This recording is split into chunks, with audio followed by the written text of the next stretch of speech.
La mostra che andiamo ad inaugurare oggi, correlata dal relativo convegno, nasce in considerazione del fatto che quest'anno ricorre il primo centenario della battaglia del grano. Fu una battaglia molto importante per la storia non solo dell'agricoltura italiana, ma di tutto il comparto economico della nostra nazione.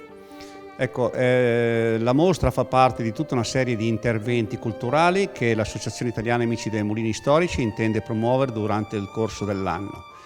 La mostra tra l'altro ha un carattere itinerante, per cui si presta anche ad essere ospitata presso altre sedi.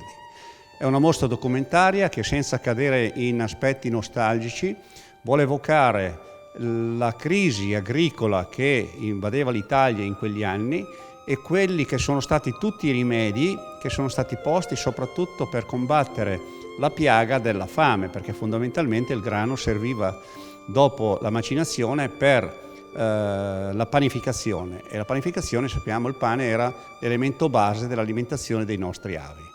Cosa entrava nelle case dei contadini? Entravano francobolli, entravano monete, entravano dei timbri, dei chiudilettere e praticamente tutti documenti di propaganda che servivano per inculcare un certo discorso, diciamo, per favorire l'orientamento alla battaglia del grano. Abbiamo esposte delle prime pagine, la Domenica del Corriere e la Domenica dell'Agricoltore, con diciamo, raffigurazioni fatte da artisti importanti di allora, dove con questi disegni aiutavano sempre a spingere la propaganda, quindi ti insegnavano a sarchiare il grano, come arare, con dei bellissimi disegni.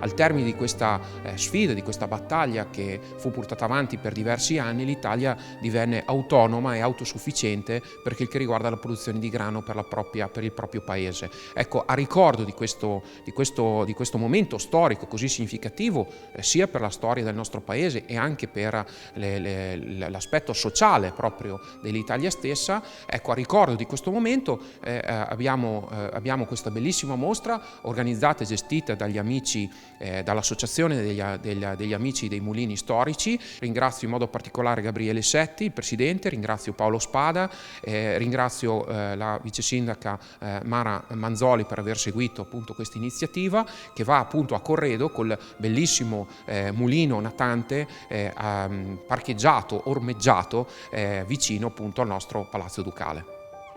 Pensate che nel 1925 erano addirittura solo 22 milioni di quintali il grano che veniva prodotto e si passò con questa appunto battaglia del grano che coinvolse milioni di persone, perciò non solo la terra mantovana, si arrivò addirittura a 81 milioni di quintali di grano nel 1931, una quantità tale che soddisfaceva l'intero territorio nazionale. Momenti come quello di oggi, a mio avviso, sono anche una sfida, una leva per la sfida della futura agricoltura. È con onore che parlo di questo mio progetto di legge che ha un titolo ben preciso: valorizzazione del paesaggio della pianura lombarda e dei prati stabili. A quello puntiamo, almeno soprattutto nella nostra terra, perché le mucche da latte che mangiano